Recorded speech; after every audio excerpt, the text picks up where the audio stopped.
Hi everyone, my name is Rob.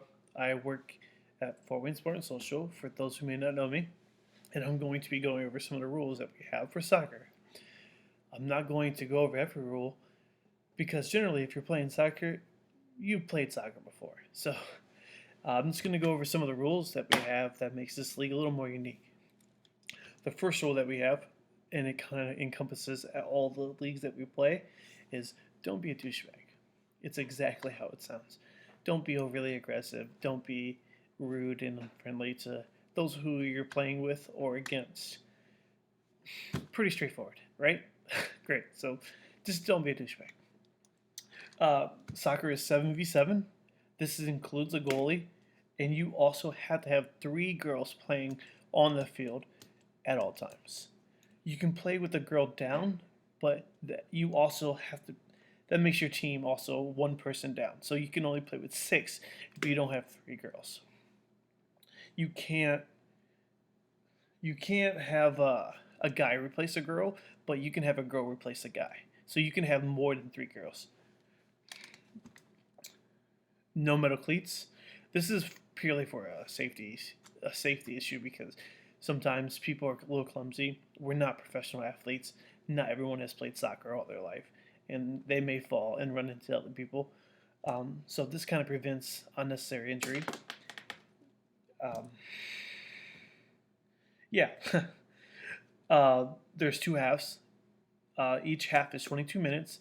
We tend to have a 10-minute halftime, but this is probably going to vary depending on when we start and any other factor like that. So it's generally about 22 minutes each half. So keep that in mind when running everywhere. Um, no sliding.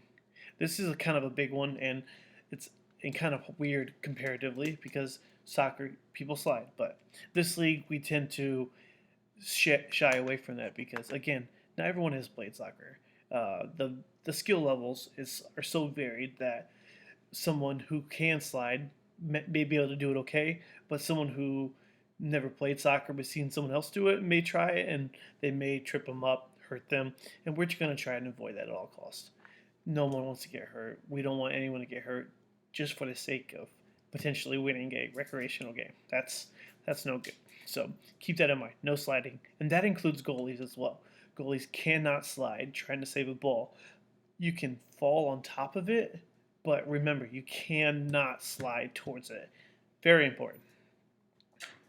Um, Subs can come in at any point in time. You don't need a timeout or like a out of bounds play or anything like that, but they have to come in at like the least possible interference to the play. So if your team is running on a fast break, a sub can't come in to help that, and vice versa. If your team is being ran on, like about to be scored on, you can't have someone sub in from the opposite side of the field to be a defender. If that makes sense, we generally would we ask that people would do this at the half, but the sport club has also asked us not to camp out in the middle of the fields. So we got to kind of meet in the middle. So just remember, if you're subbing in, just try to do it any way that causes the least interference with the game. Um, and again, no setting up in between fields. Like, don't ask people or that you're with or all your gear. Don't put it in between the fields like we used to. I know it's a major inconvenience, but just try to set up on the benches. This is purely from the sport club's permission. Like, just remember that, and we'll try to remind you going forward. But yeah, pretty much.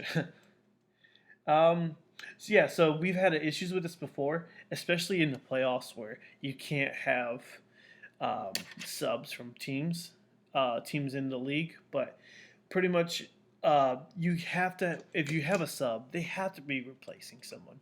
You can't have a sub there just for extra people or numbers because we found that some teams took advantage of this, like little mercy that we allowed to really stack their teams, and that's not fair to the other teams who are playing with their roster that they have.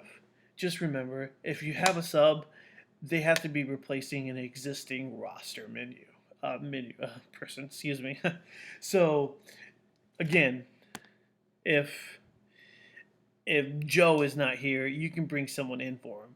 But if Joe is here, you can't have that person, that potential sub come anyway. That's just unfair to the other team. Um, and that's pretty much it for soccer. Pretty straightforward. My email is going to be attached to this. So if you have any other questions about any of the rules that we have or anything else, feel free to email me. Um, you can even ask us during the hour that you're going to be playing. I may not be there, but Chris will be, and regardless, we'll get you guys an answer to any questions you have. So feel free to ask them. So yeah, that's pretty much it. I hope you guys have fun, and we'll see you here very soon. Goodbye.